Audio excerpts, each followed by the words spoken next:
Hello, you've reached Samaritans.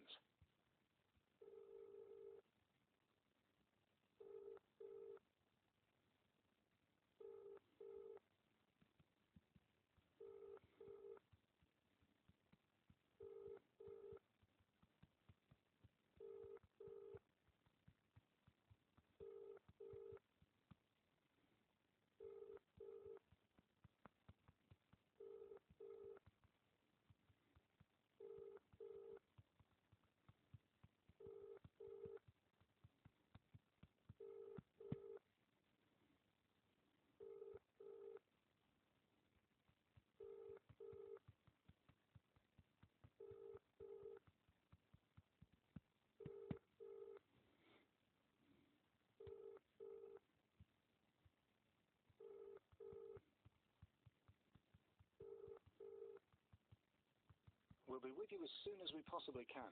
Please stay on the line.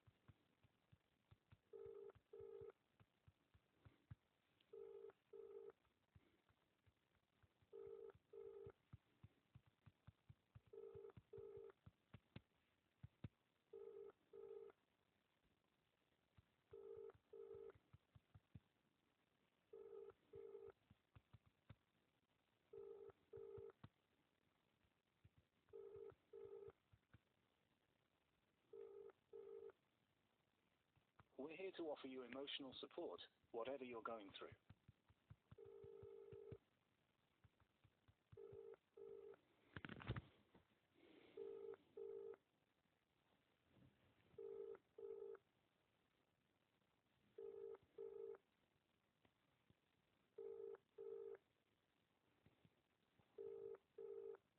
We're putting you through to a volunteer now. Samaritans, can I help you? Oh, good evening. My name is Howie. Hello? Good evening. Can you hear me? How can I help you? Yes. My name is Howie. Is what, sorry? Howie. My name is Howie, Howie. it's very faint. Yeah, okay. Is it better now? That's much better, thank you. Oh, that's good. Yes, I have a difficulty communicating. For example, I wrote to the DVLA to explain to them that I had difficulty receiving my post. Yeah. Because I can't live in a house. Right. And so I need to have, how can I put it? I need an adjustment to my communication. Yeah. Yes. And I'm trying to find the right words.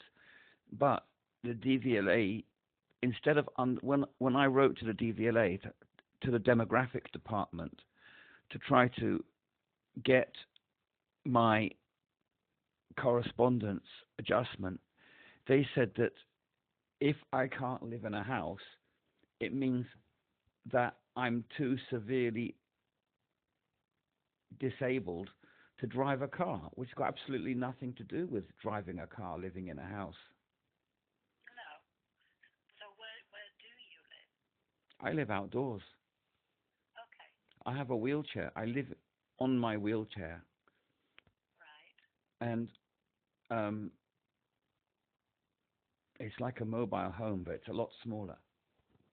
Right. And but the problem is that the people in the DVLA are not trained to, what's the word? To route people's correspondence correctly. Okay. They have untrained people. The people are not trained. So if you can't receive your post to a house because you're not in a house, where would you want them to send it to? What? How would you need them to communicate? Exactly. That's what I said to them. I said to them, let's say, for example, I'm a seaman at sea, and like those, those deep sea fishermen, they go to sea for years on end. They can be on boats forever and not come back to the UK. But for them, they probably have a corporate head office somewhere where their letters can be sent through from the DVLA that can be then forwarded to them at sea. But I don't have that because I can't hold down a job. And when I go somewhere, like when I went to France and Belgium, I tried to communicate with their local DVLA, but I was never there long enough to follow the process and get a French or a Belgian driving license. So my driving license had to remain at the address of my mother. Right. But I was trying to communicate with the DVLA 10 years ago about my need for an adjustment, and then they said because I'm disabled, I'm not allowed to drive a car. So my question is, how do you communicate with an organization in a form of language that you can get an adjustment for a disability, but not make them think that you're not entitled to drive a car? No idea. No idea with that one at all. But therein lies my problem, that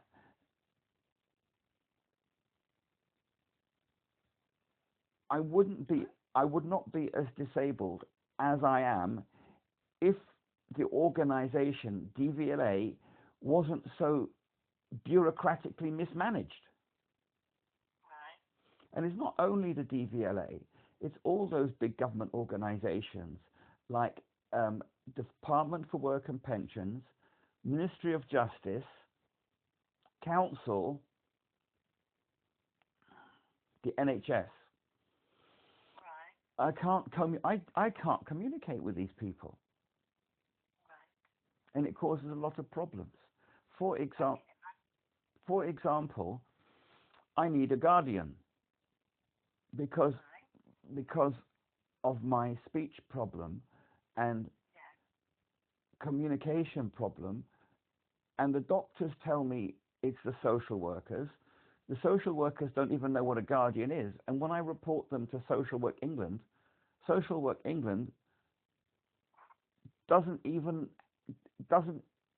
have the ability to communicate with me just as bad as the social workers. So how can social workers do their job properly if they're not accountable to an organization that's accountable itself?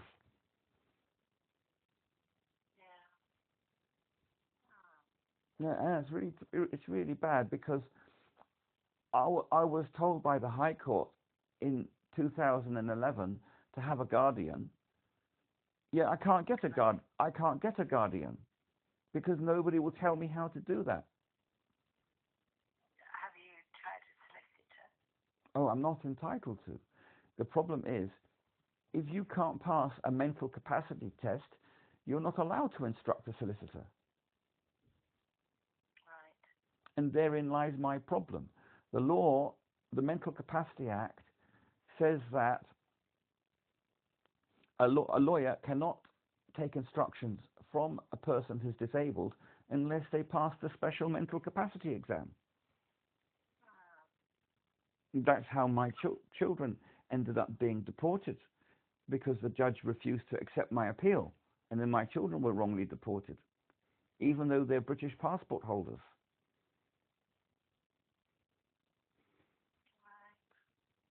That all happened back in 2011. And I think the problem is the government makes too many laws that are not properly administered. And I think that's a big problem. They'd love to make laws, but don't realize they're impractical. They don't serve the purpose for which they were designed. For example, I've been working since that law, the Equality Act, was invented to get an adjustment. And my adjustments, just when I write my adjustments, because I can't write properly, nobody understands what my adjustments are. So I can't make any progress. All I'm trying to do is improve the channels of communication. Oh, Yeah. I think the problems are that in a lot of those government organizations, there is corruption. Like the workers there are doing something dodgy. So the government, in its attempt to manage these big bureaucracies, they make them even more bureaucratic by throwing, what do you call it, a cordon around them, and makes the bureaucracy even more impenetrable. For example, when I tried to get a passport in 2015, it took me 6 years and I had to make 20 applications. I spent over £2,000 because the passport office workers had been handing out passports to their friends who didn't deserve one. So, and I just got caught up in their bureaucratic net, and because I can't, my disability means I can't cope with those situations. I lost out.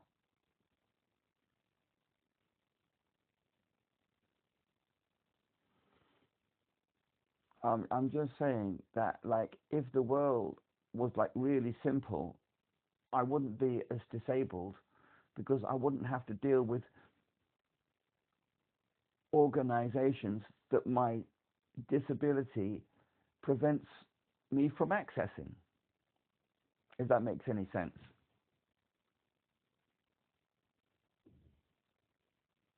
Does it make any sense?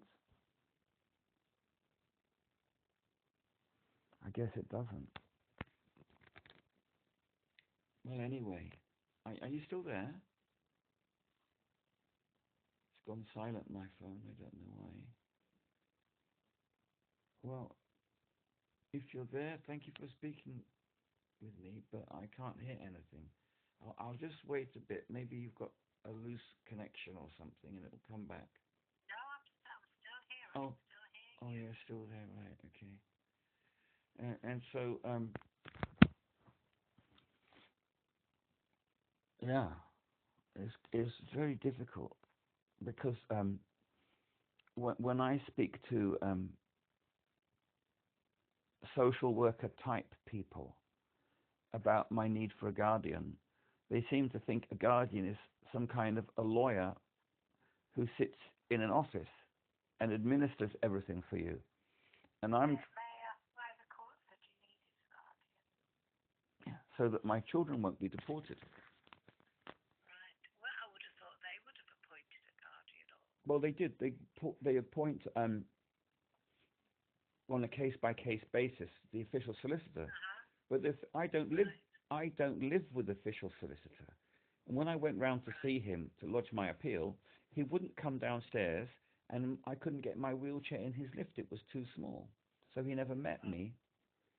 That you see, and so the problem is, a guardian is somebody who sees you every day. It's not like some lawyer in an office. A guardian has to be somebody who you're in like a family relationship with.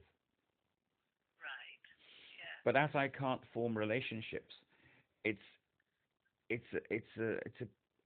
a pretty ridiculous concept to force people into relationship, to force people who can't have relationships into relationships that then make everything worse.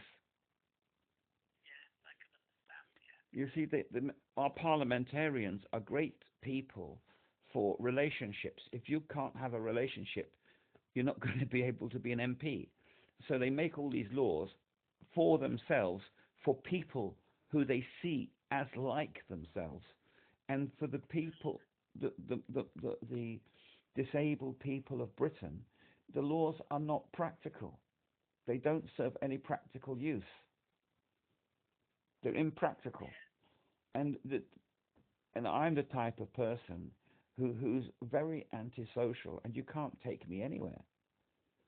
So why would those people inventing the laws for the people even want to consider my needs? They would just think, oh, that person's antisocial. We have zero tolerance for antisocial people. Let's just marginalize them. We can't make any laws to help people like that because we have a zero tolerance policy. Yeah, And it shows it makes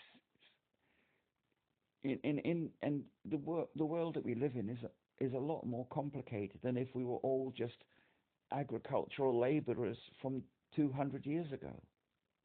Yeah, yeah, quite. In those days, you didn't need so many regulations and things like that. No. But the amount of regulations people have to to to struggle through these days, it's phenomenal. Huge amounts of legislation pouring out of Parliament. How can anybody even read that? Mm. Nigh on impossible, I would have thought. I find that the Equality Act is more trouble than it's worth. Right. And Just, I just believe if people just obeyed the commandment of Jesus Christ, which was a new commandment I give unto you: you love one another as I have loved you. And I think that's the Equality Act, I see. yeah. But they make these acts that just don't work. I haven't got the capacity to go to a court and sue somebody for not providing an adjustment because I haven't got the ability to organize. Yeah. I couldn't organize a court case against Social Work England for failing to make sure that the social workers can communicate with disabled residents. Yeah. The way I deal with it is if I can't deal with one social work department because I don't live in a dwelling, I just go to another area and I try a different social work department. And the problem is that if you do try to push any council into a complaint, they will make sure that your complaint completely marginalizes you. The council is not there to understand your disabilities. The complaints process of the council is just to get rid of you. So that then the only thing that you can do is go to another area or another council. So that and that also means that you're less able to live in a dwelling in one area. You have to keep moving around. Must be terribly difficult. Yes, I've never been able to live in a place for very long before things start going bad. So how do you manage? Well, I just keep moving on, place to place. And I try not to get into trouble, but it's very difficult. I'm always in trouble, like especially with the police because they don't like my wheelchair. Right. It's because I can't push it on the pavements. It doesn't go straight. Okay. It keeps falling into the road, and then when I push it on the road, then the other drivers call up the police and say, "Hey, there's a wheelchair on the road." And then the police come along, and then they start. Sometimes they're helpful. Like in 1/4 of cases, they will be helpful. In half of the cases, they will be obstructive and not let you go to where you want to get to. And then in like another 1/4 of the cases, they'll prosecute you. Right. What would they prosecute you for? Well, they don't tell you. They just fine you, and they don't tell you why you're being fined. Okay. And I don't read the letters from the police because it would be too difficult for me. And so then the bailiffs come along, and if the address they've got is for my friend or somebody who had been looking after me, one time my friend came back from holiday, and the police had broken in and stolen all of their furniture. Oh, grief. Because and it makes it much more difficult for people to look after me if that's going to be the result of them giving me a sofa to sleep on.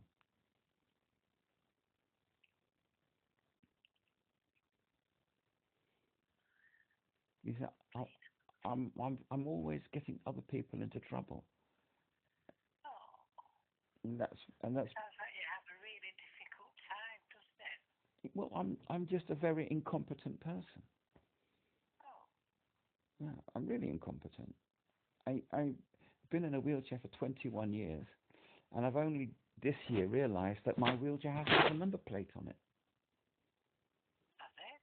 Yeah, because it goes faster than what is actually legal, so it can't be classed as a wheelchair, even though it's a manual wheelchair, because it exceeds 8 miles an hour.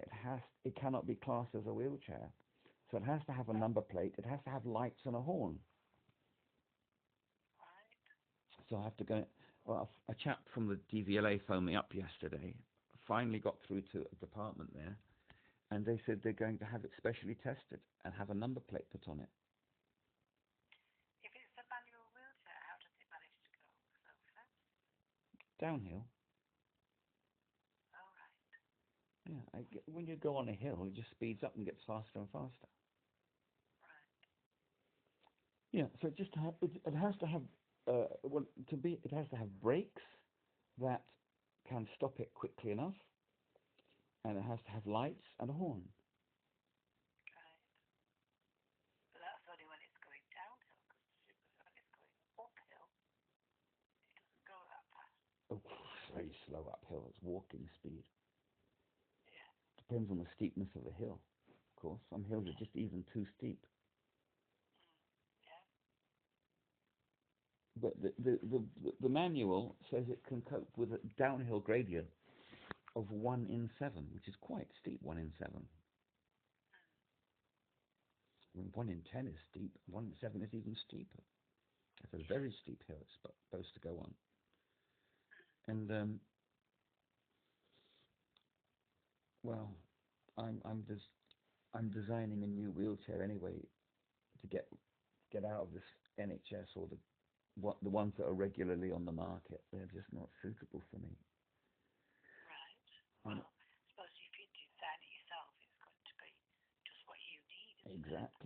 Exactly. My one the back folds down so it becomes a bed, so you can sleep on it.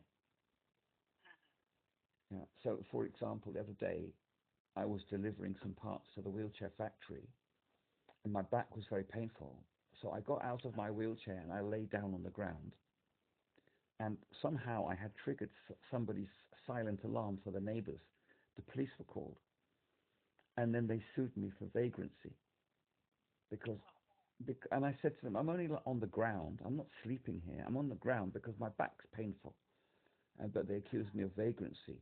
But I think if I was lying on a wheelchair that had a back going down, it would be more difficult for them to accuse me of such. It would look like I was sitting in a vehicle, especially if it had a number plate.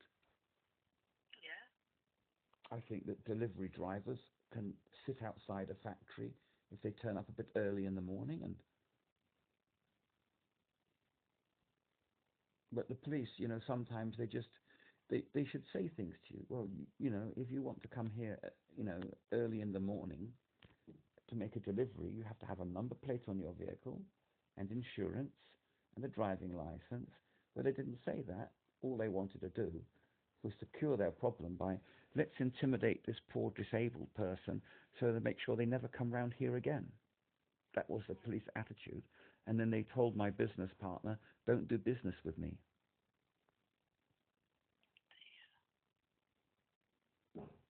And they fined me.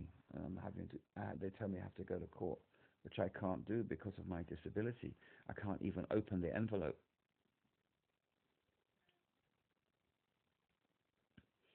It causes me seizures, really bad ones. So I don't want to open the envelope. I don't know what to do.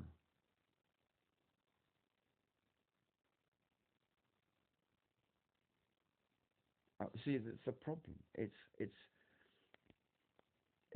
much easier to be prosecuted and to get into trouble and not pay your court fines than it is to comply with their procedures. Like, if I have to go somewhere,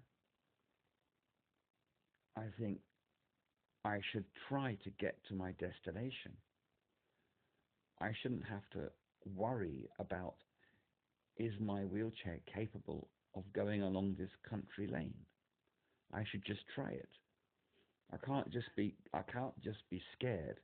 Oh, I don't know if I should go along this road in case the police start giving me a hard time. Because surely if a person is allowed to walk along that road, why can't I go along that road in a wheelchair? But people don't see it like that. They see you in a wheelchair and they just think you're in danger.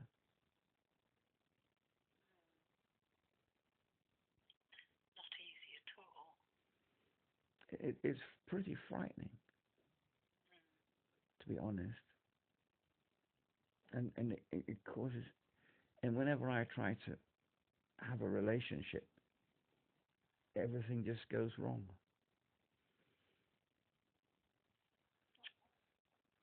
So how are you feeling now you've told me all of this? Has it helped talking to somebody? I hope so. I just feel that when it comes to communication, if you can't find the right words and you're dealing with an impenetrable bureaucracy, you're better off not dealing with that.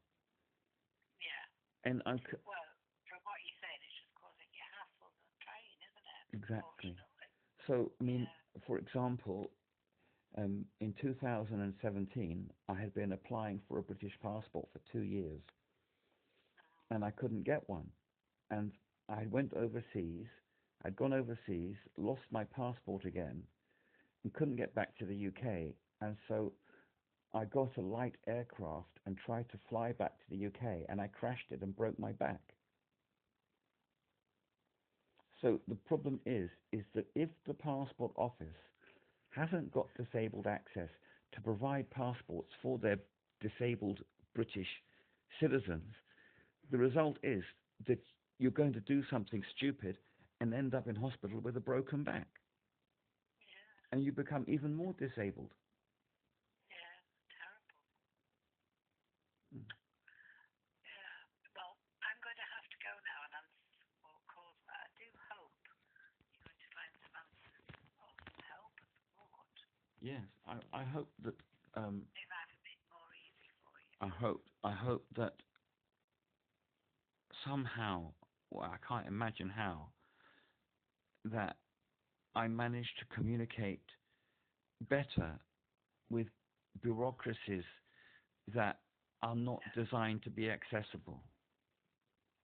Well, fingers crossed. Exactly. I hope you will be able to. Yes. Okay. Thank you for speaking with me. You're welcome.